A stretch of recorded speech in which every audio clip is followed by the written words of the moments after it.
If you're a parent who's worried that your child has ADHD, for a lot of parents, one of the biggest concerns, strangely enough, is not the medication that is needed to treat ADHD, is avoiding and worrying about the wrong diagnosis being made.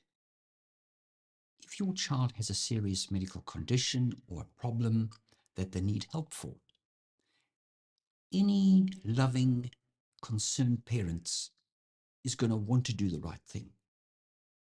If your child needs spectacles and glasses, they have long-sightedness and they need help, no parent is going to avoid and not want to get help.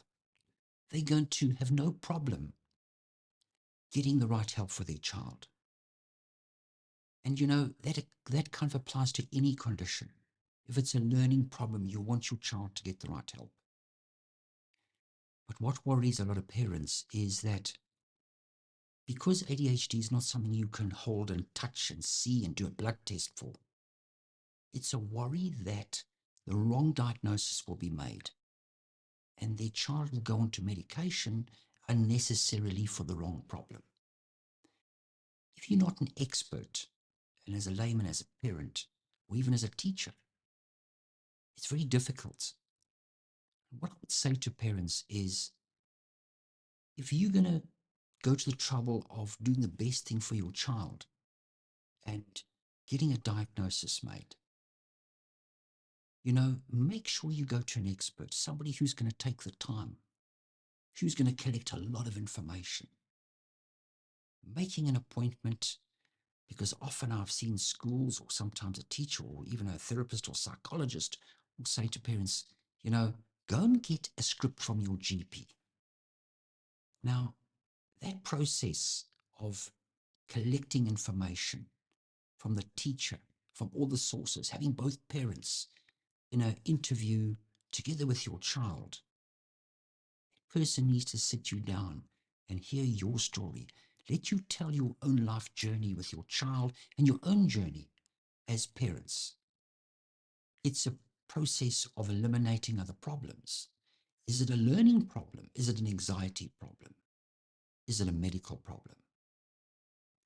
Is there something else? Is it a sleeping nutritional problem? Are there other things that can be done first before medication? It would be a tragedy. And that's what I see in my practice is children who are often on huge doses of medication. There was a call I got from a school this week where a child was taking 4 tablets of 36 milligrams of Concerta in the morning. And I mean, that is ridiculous to think that you can overcome, and the child wasn't really thriving and having problems. There's obviously another problem, and that is where the problem happens, is to get the right diagnosis and to make sure that you understand what the problems are. Because the medication, if it's properly managed and other things are put in place, is very safe.